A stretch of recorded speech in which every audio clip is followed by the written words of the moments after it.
내게는 부인 둘이 있습니다. 이 말만 들으면 얼굴을 찌푸리실 분도 계시겠지요. 하지만 이야기를 끝까지 들으시면 고개를 끄덕이실 겁니다. 오래전 어느 여름날 제가 가르치던 학생이 전통 대나무 베개, 우리가 흔히 부르던 죽부인을 선물로 주었습니다. 선생님, 여름밤에 시원하게 주무시라고요. 저는 고맙게 받았지만 본부인 아내 옆에서 그걸 꼭 껴안고 자려니 괜히 눈치가 보였습니다. 몇 번 시도하다가 서재 한켠에 세워 두었고 그 뒤로 그 녀석은 말없이 세월을 보냈습니다. 안녕하세요. 저는 정민우입니다. 가정의학과와 노인의학을 전공했고 30년 넘게 노년 건강과 수면, 심혈관 질환을 진료하고 교육해 왔습니다. 제 자신도 심장 시술을 여러 차례 받은 환자이기에 환자와 보호자의 불안과 궁금증을 누구보다 잘 압니다. 개인의 몸 상태에 따라 적합한 수면 자세와 관리법은 달라질 수 있습니다. 새로운 증상이 생기거나 불편이 심하면 반드시 담당 의료진과 상의하세요. 시간이 훌쩍 흘렀습니다. 어느 날 이 자세로 자면 심장을 압박합니다. 라는 제목의 영상을 보게 됐습니다. 자극적인 문구였지요. 저는 심장 시술을 여러 차례 받은 사람이라 순간 가슴이 철렁했습니다. 회복 이후 10여 년 동안 왼쪽으로 눕는 습관을 유지해 왔거든요. 정말 왼쪽으로 자면 모두에게 해로운 걸까요? 의사로서 또 환자로서 저는 침착하게 생각을 정리했습니다. 모든 사람에게 하나의 정답 자세가 있을 리는 없습니다.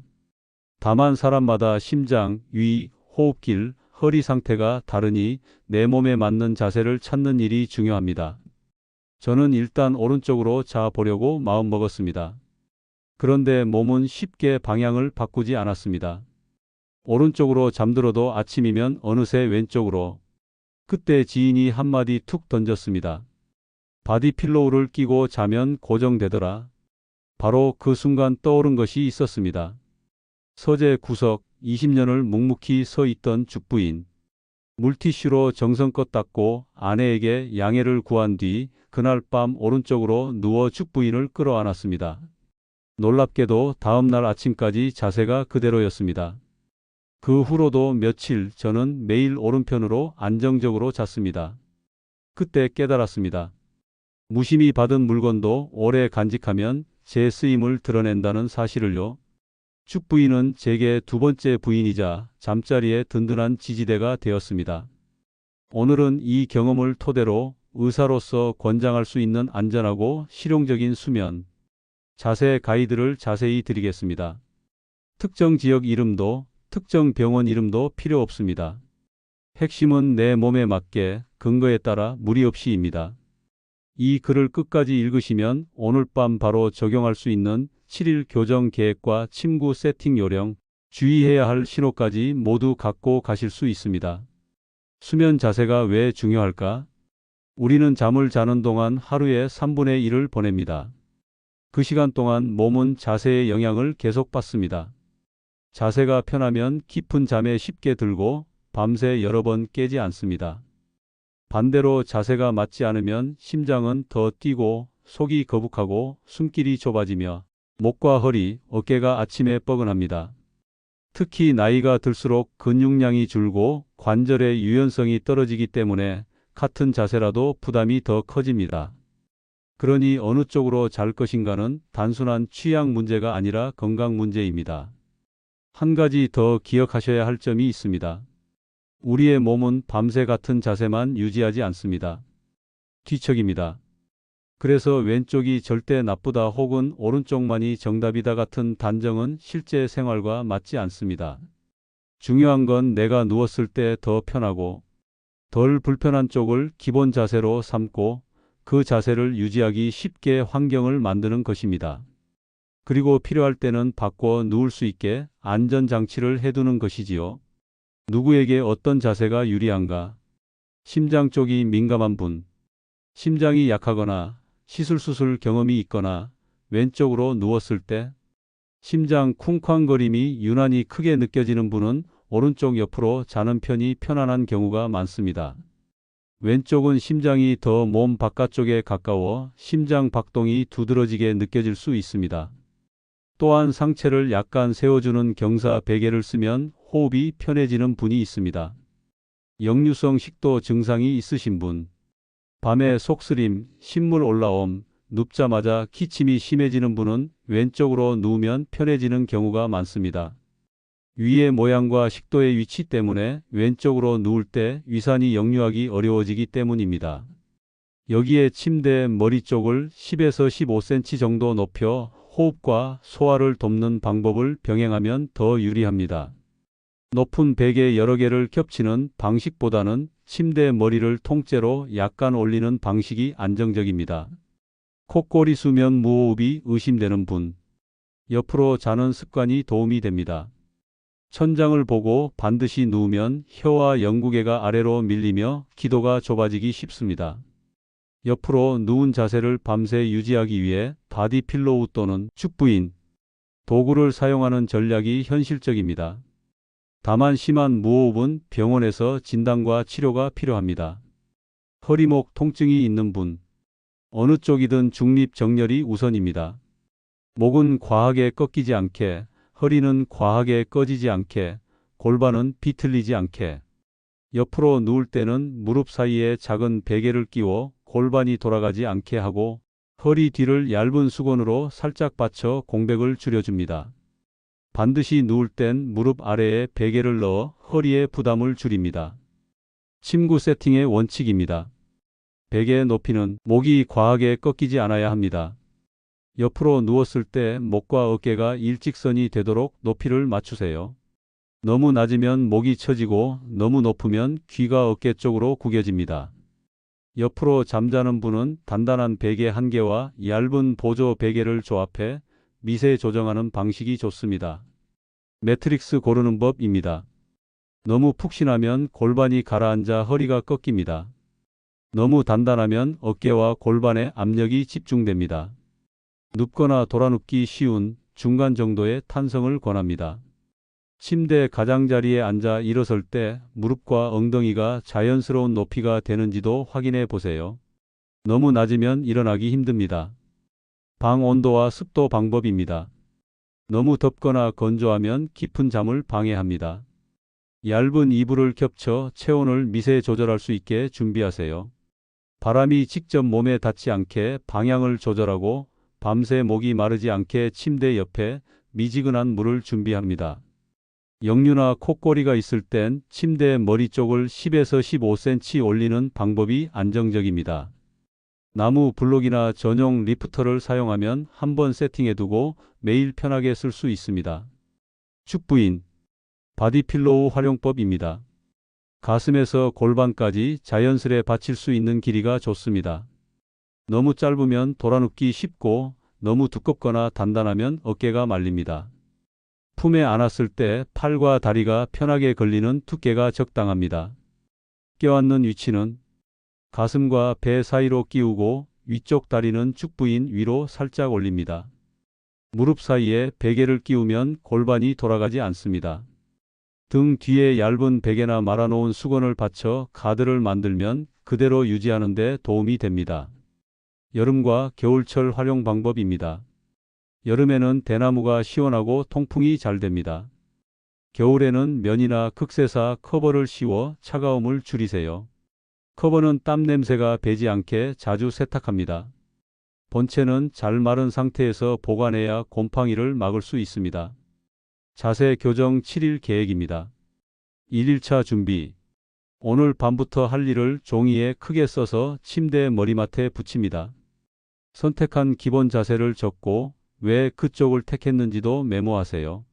준비물은 바디필로우, 무릎 사이 작은 베개, 얇은 수건 2장, 미지근한 물 1컵. 2일차 세팅. 잠들기 2시간 전부터 카페인과 과식, 알코올을 피합니다.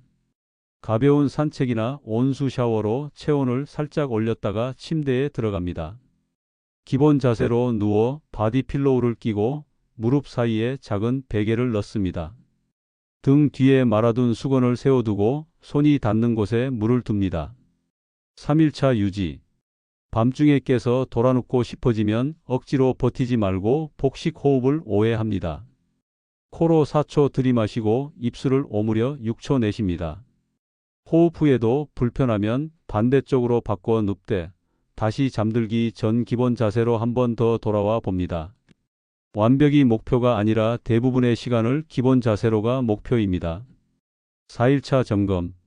아침에 일어나면 목, 어깨, 허리, 속 상태를 10점 만점으로 평가해 메모합니다. 전날보다 나빠졌다면 보조 베개의 높이, 축 부인의 위치를 조금 조정합니다. 역류가 있는 분은 저녁 식사량과 시간도 함께 기록하세요. 5일차 보강. 목과 어깨가 뻐근한 분은 아침에 3분만 스트레칭을 더합니다. 귀를 어깨 쪽으로 천천히 기울였다 펴기, 어깨를 뒤로 크게 10번 돌리기, 가슴 앞에서 손깍지 끼고 앞으로 길게 뻗기. 허리가 뻐근한 분은 무릎을 가슴 쪽으로 천천히 끌어안았다 놓는 동작을 10회 실시합니다. 6일차 습관화. 잠들기 전 30분은 화면을 멀리합니다. 은은한 조명을 켜고 내일 아침 할 일을 간단히 적습니다. 작은 루틴을 정해두면 몸이 이제 잘 시간이라고 스스로 신호를 보냅니다. 7일차 정리. 처음 날과 비교해 밤에 깬 횟수, 아침에 개운함, 가슴 답답함, 속쓰림, 콧골이 반응을 비교합니다. 개선이 뚜렷하면 같은 방법을 2주 더 유지합니다. 효과가 미미하다면 기본 자세를 반대로 바꾸거나 머리 경사를 조절해 보세요. 그래도 불편이 계속되면 병원 상담을 권합니다. 낮 동안의 관리 방법입니다. 잠들기 최소 3시간 전에는 식사를 마칩니다. 기름지고 매운 음식, 초콜릿, 진한 차와 커피, 탄산음료는 밤에 역류를 부추길 수 있으니 양을 줄이세요. 과일도 늦은 시간에는 과하지 않게. 체중 관리 방법입니다. 배 둘레가 늘면 복압이 증가해 역류와 콧골이가 악화됩니다. 무리한 다이어트 대신 천천히 줄이는 계획을 세워보세요. 일주일에 0.5kg 이내의 완만한 감량이 안전합니다. 가벼운 운동도 방법입니다. 낮 동안 20분에서 30분의 걷기만으로도 수면의 질이 좋아집니다. 단, 잠들기 직전에 격렬한 운동은 오히려 깨움으로 피하세요. 아침 빛을 10분이라도 쬐면 생체 리듬이 안정되어 밤에 잠들기 쉬워집니다. 수분 섭취 방법입니다. 잠들기 직전에 많은 물을 마시면 밤에 소변 보러 자주 깰 수 있습니다. 낮 동안 충분히 마시고 저녁에는 과하지 않게 조절합니다. 밤에 목이 마르면 미지근한 물을 한두 모금만. 자주 받는 질문 모아봤습니다. 왼쪽으로 자면 정말 심장을 압박하나요? 모든 사람에게 그렇지는 않습니다. 다만 심장이 민감한 분 중 왼쪽에서 불편을 느끼는 경우가 있어 오른쪽을 선호하는 경향이 있습니다. 중요한 건 직접 누워보았을 때 내 몸이 보내는 신호입니다. 답답함, 두근거림이 유난히 심하면 방향을 바꿔보세요. 오른쪽으로 자면 역류가 심해진다던데요. 역류가 있는 분은 왼쪽이 유리한 경우가 많습니다. 다만 이 역시 개인차가 있습니다. 왼쪽으로 누웠을 때 속쓰림이 줄고 기침이 덜 나면 그쪽을 기본 자세로 삼으세요. 침대 머리 쪽을 약간 올리는 전략을 함께 쓰면 더 도움이 됩니다. 콧골이는 어떻게 해야 하나요? 옆으로 눕는 것만으로도 도움이 되는 분이 적지 않습니다. 바디필로우로 자세를 유지하고 술은 줄이세요. 다만 아침 두통, 주간 졸림, 기억력 저하가 동반되면 수면 검사가 필요합니다. 양압기 치료가 도움이 되는 경우도 많습니다. 허리가 아파 옆으로 눕기 힘들다면 무릎 사이에 작은 베개를 끼우고 허리 뒤 공간을 얇은 수건으로 채워보세요. 매트리스가 너무 푹신하다면 벽이나 침대에서 일어나기 힘들고 허리가 꺾입니다. 중간 정도 단단함을 권합니다. 축 부인 대신 긴 쿠션도 되나요? 네, 길쭉한 바디필로우면 충분합니다. 중요한 건 어깨와 골반이 비틀리지 않게 몸통 전체를 안정적으로 받쳐주는가입니다. 여름엔 통풍이 좋은 소재가 편합니다. 그러면 어떤 증상이 있으면 바로 병원에 가야 하나요?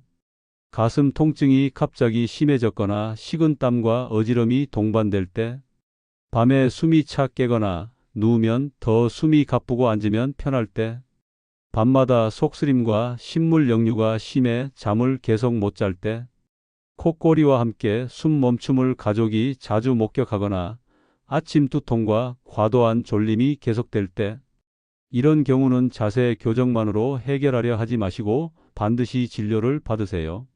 수면 무호흡, 심장폐 질환, 심한 역류증 등은 정확한 진단과 치료 계획이 필요합니다. 흔한 오해를 정리를 해보았습니다. 한쪽으로만 자면 수명이 준다. 일률적인 과장은 경계해야 합니다. 사람마다 편한 방향이 다르고 밤새 자세는 바뀝니다. 내 증상에 맞는 기본 자세를 정하고 그 자세를 오래 유지할 수 있도록 환경을 만드는 것이 핵심입니다. 베개는 낮을수록 좋다. 목뼈의 자연스러운 곡선을 지키는 것이 중요합니다. 옆으로 누울 때는 어깨 너비를 고려해 적정 높이를 맞추어야 합니다. 너무 낮으면 오히려 근육 긴장이 심해져 아침에 뻣뻣합니다. 매트리스는 무조건 딱딱한 게 좋다. 너무 딱딱하면 어깨와 골반의 압력이 집중되어 밤새 여러 번 깨게 됩니다. 반대로 너무 푹신하면 허리가 꺼집니다. 몸이 자연스럽게 뒤척일 수 있을 정도의 탄력이 필요합니다.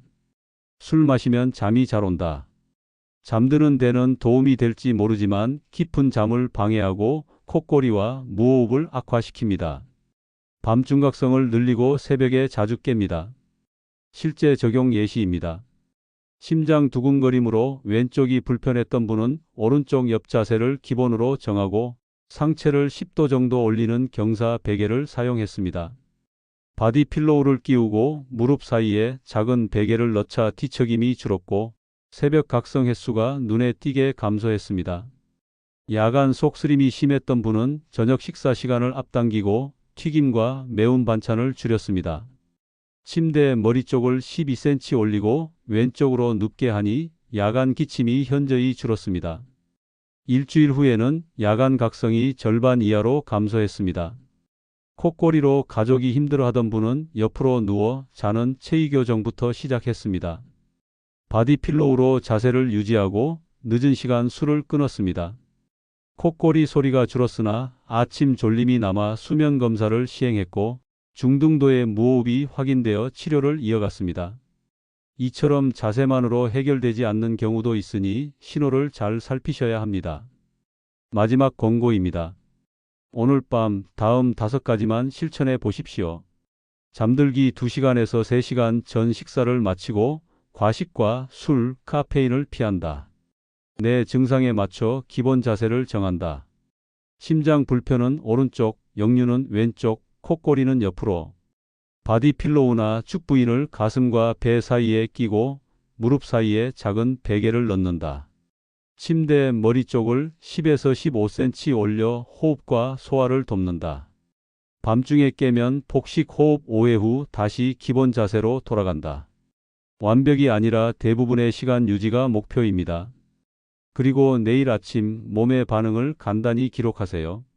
목과 어깨의 뻐근함, 속쓰림, 가슴 답답함, 콧꼬리 반응을 10점 만점으로 점수화해 봅니다.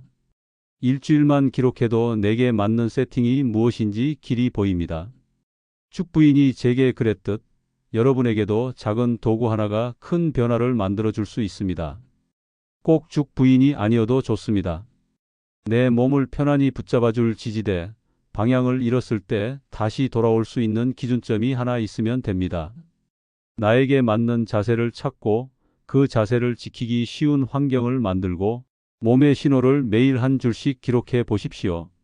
잠은 억지로 재우는 것이 아니라 조건을 갖추면 저절로 찾아옵니다. 의사로서 드리는 마지막 당부입니다. 새로운 증상이 생기거나 불편이 심해질 때는 혼자 끙끙대지 마시고 반드시 진료를 받으십시오. 자세 교정은 도움이 되지만 치료가 필요한 질환을 대신할 수는 없습니다. 반대로 특별한 이상이 없는데도 밤마다 뒤척이고 피곤하다면 오늘 알려드린 방법으로 일주일만 시도해 보십시오.